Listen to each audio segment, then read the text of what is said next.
नमस्ते। मैं वंदना धमानी अपने YouTube channel Vandana Dhamani yoga and all में आप सबका स्वागत करती हूँ। आज हम एक नए टॉपिक पर बात कर रहे हैं, हमारी वैदिक संस्कृति पर, हमारे सनातन धर्म पर। हमारे सनातन धर्म में कई चीज़ें ऐसी हैं जो आजकल लोग उनको आउटडेटेड समझते हैं कि ये कौन करेगा, इसे यदि हम करेंगे तो हमारा स्टैंडर्ड डाउन हो जाएगा।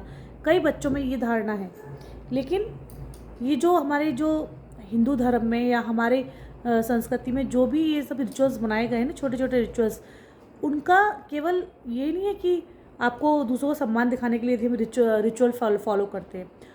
उनका बहुत ही गहरा साइंस है। जैसे फॉर एग्जांपल बड़ों के पैर छूना, जिसको भी आप सम्मान की दृष्टि से देखते हैं, उनके पैर छूना, अपने गुरुजनों के पैर छूना, अपने माता पिता के पैर छूना। जब हम पैर छूते हैं ना, तो इसमें एक साथ कई सारी चीज़ों के आपको बेनिफिट मिलते हैं। ठीक है, दिखने में बहुत सिंपल लग रहा है कि हम पैर ही तो छू रहे हैं। आजकल तो कई बच्चे या कई लोग पैर छूने में भी कतराते हैं, उनका ईगो हर्ट होता है कि मैं सबसे बेस्ट हूँ, मैं क्यों झुकूँ किसी के सामने। लेकिन एक बात हमेशा याद रखिए, जब आप झुककर चलते हैं ना, विनम्र स्वभाव रखते हैं अपना, तो आपकी लाइफ की सारी समस्याएं समाप्त हो जाती हैं। आप अपने आप को एकदम लाइट फील करें। जब अपने आप में लाइट फील करते हैं ना, तो अपना फिजिकल हेल्थ भी अच्छी रहती है। ठीक है, जब ईगो रहता है इंसान के अंदर, तो आधी प्रॉब्लम की जड़ तो वही है, क्योंकि जो रावण था ना, उसका भी ईगो नहीं रहा। ठीक है, उसके वो बहुत ज्ञानी था, बहुत पंडित था, लेकिन उसके अंदर अहंकार बहुत था कि मेरे से श्रेष्ठ इस दुनिया में कोई नहीं है। तो जब उस रावण का भी अहंकार नहीं टिका, तो हम तो बहुत ही नॉर्मल पर्सन है। तो इसलिए जब हम सामने दूसरों को ढोक देते हैं या चरण स्पर्श करते हैं, तो सबसे पहला तो हमारे अंदर हमारे अहंकार का नाश हो जाता है कि दूसरों के सामने जैसे हम झुकेंगे तो हमारा अहंकार वैसे ही समाप्त हो जाएगा। जब हमारा अहंकार समाप्त हो जाएगा तो हमारी 70% प्रॉब्लम तो वैसे ही दूर हो जाती है। ठीक है, और सेकंड आता है, और सेकंड हमारा फिजिकल हेल्थ। जब हमारी स्पाइन, जो हमारी स्पाइन है, जो हमारी बॉडी का मेन बेस है, यदि हमें झुकने की आदत होगी तो हमारी जो स्पाइन की फ्लेक्सिबिलिटी बढ़ेगी। हम आगे झुकेंगे, पीछे होंगे, आगे झुकेंगे, पीछे होंगे, तो हमारी स्पाइन फ्लेक्सिबल बनेगी।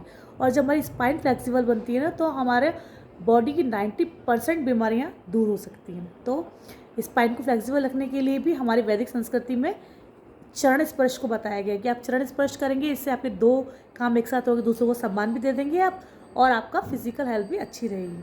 ठीक है, अब तीसरी इंपॉर्टेंट चीज़ ये है कि हमें यह ध्यान रखना है कि हमें किसके पैर छूने हैं।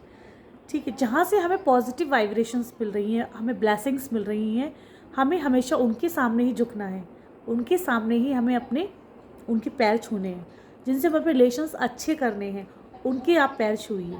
ठीक है, तो इससे आप देखिए आपकी लाइफ में बहुत ड्रास्टिक चेंज आता है। कभी भी जहाँ से आपको नेगेटिव वाइब्रेशंस आ रही हो, आपको अच्छा फील नहीं हो रहा जिस इंसान के सामने, आपको वो उसके सामने आप कभी मत झुकिए, उसके पैर भी मत छूइए। क्योंकि जो इंसान नेगेटिव, कोई इंसान शराब पी के चला आ रहा है, आप सोच रहे हैं आप उसके पैर छू लें, अरे नहीं, क्योंकि उसकी जो अंदर जो नेगेटिव वाइब्रेशंस हैं, या कोई इंसान कुछ गलत वर्ड्स का, अब्यूसिंग वर्ड्स का यूज़ कर रहा है, आप उसके पैर छू लेंगे, कभी मत छूइए उसके पैर। क्योंकि उस वक्त उसके अंदर नेगेटिविटी भरी हुई है। यदि वो अब्यूजिंग वर्ड्स यूज़ कर रहा है, गलत वर्ड्स यूज़ कर रहा है दूसरों के लिए, तो उसके अंदर नकारात्मकता भरी हुई। यदि आप उसके चरण स्पर्श करेंगे तो वो नकारात्मकता आपके अंदर भी आ सकती है। ठीक है, आपने देखा होगा कि कई महापुरुष होते हैं, वो अपने पैर हर किसी को छूने भी नहीं देते हैं, बिल्कुल दूर ही बनाए रखते हैं। क्योंकि ये जब हमारे कोई पैर छूता है तो हमारी एनर्जी सामने वाले के अंदर ट्रांसफॉर्म होती है। ये एक साइंस, आप इसको सबको बताइए, अपने बच्चों को भी बताइए कि पैर भी हमें उसी इंसान के छूने हैं जिसके आप जानते हो कि ये वास्तव में एक प्योर पर्सन है। ठीक है, हर किसी के पैर नहीं छूने, सिर्फ परम पिता परमेश्वर के सामने झुकिए, उनके चरण स्पर्श करिए। ठीक है, और उसका भी एक साइंस यह है कि इस तरह से पैर छूने चाहिए, क्रॉस करके। ठीक है, अपने राइट हैंड से जिसको भी आप रेस्पेक्ट देना चाहते हैं उसके पैर छूइए, उसका राइट पैर छूइए, और लेफ्ट हैंड से उसका लेफ्ट पैर छूइए।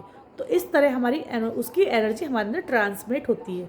ठीक है, तो इस बात का विशेष ध्यान रखिए, सही इंसान के पैर छूइए जिससे इसके पास से आपको पॉजिटिव एनर्जी मिल रही हो।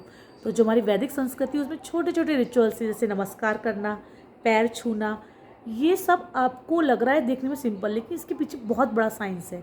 ठीक है, आज मैंने आपके साथ ये चरण स्पर्श का डिस्कस किया है कि आप चरण स्पर्श करते हुए आपकी फिजिकल हेल्थ के लिए भी बहुत अच्छा है, और आपका ईगो भी इससे ख़त्म हो जाता है। तो आपके ये इमोशनल हेल्थ के लिए भी अच्छा है। तो आप इसको सिखाइए अपने बच्चों को, अपने घर में सभी को बताइए। तो यदि आप इसको फॉलो करेंगे तो आप इसको बहुत अमेजिंग रिजल्ट्स मिलेंगे।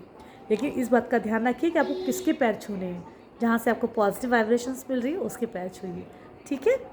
और पैर छूने से या दूसरों को सम्मान देने से हम कभी छोटे नहीं होते, इस बात को हमेशा याद रखिए, ठीक है। लाइफ में हमेशा कुछ ना कुछ नया सीखते रहिए, आगे बढ़ते रहिए, दूसरों की हेल्प करते रहिए और अच्छा सीखते रहिए।